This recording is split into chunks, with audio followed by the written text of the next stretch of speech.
tahu gak sih makanan terjorok di dunia yang bahkan masih dimakan sampai saat ini, Son? Waduh, ini makanan pinggiran termasuk gak nih? Enggak, ini bukan ngomongin makanan jorok karena sumbernya jorok atau penyajiannya jorok, bukan. Tapi karena bahannya agak aneh lah. Oke. Dan yang terakhir, itu makanan asal Indonesia guys yang bakal gue bahas.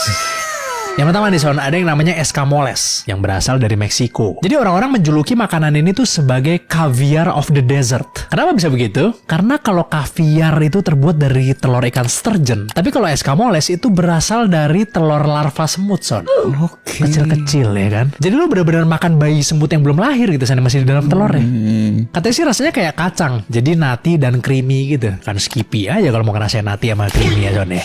Tapi tetap aja kan, pas lu makan pasti lu mikir, tapi bang ini kan telur semut. Mana harganya lumayan mahal lagi. Yang selanjutnya ada shiokara dari Jepang. Jepang kan terkenal banget sama makanan yang fresh dan mentah-mentah ya, kayak sushi misalnya, sashimi. Tapi ternyata mereka juga punya makanan aneh yang namanya shiokara. Makanan apakah itu? Jadi shiokara ini itu adalah cumi mentah yang difermentasi dengan menggunakan isi perut cumi tersebut, Son. Coba lu bayangin deh rasanya, kayak seafood yang udah basi ketemu sama ya apapun yang ada di dalam perut cumi itulah pokoknya. Dan orang Jepang tuh suka Son makan ini, Son. Mereka sangat menikmati makanan ini. Mungkin kalau kita ya merasanya kayak kenyal-kenyal lembek-lembek gitu kan, masih agak-agak gimana gitu ya. Nah yang terakhir dari Indonesia nih Son.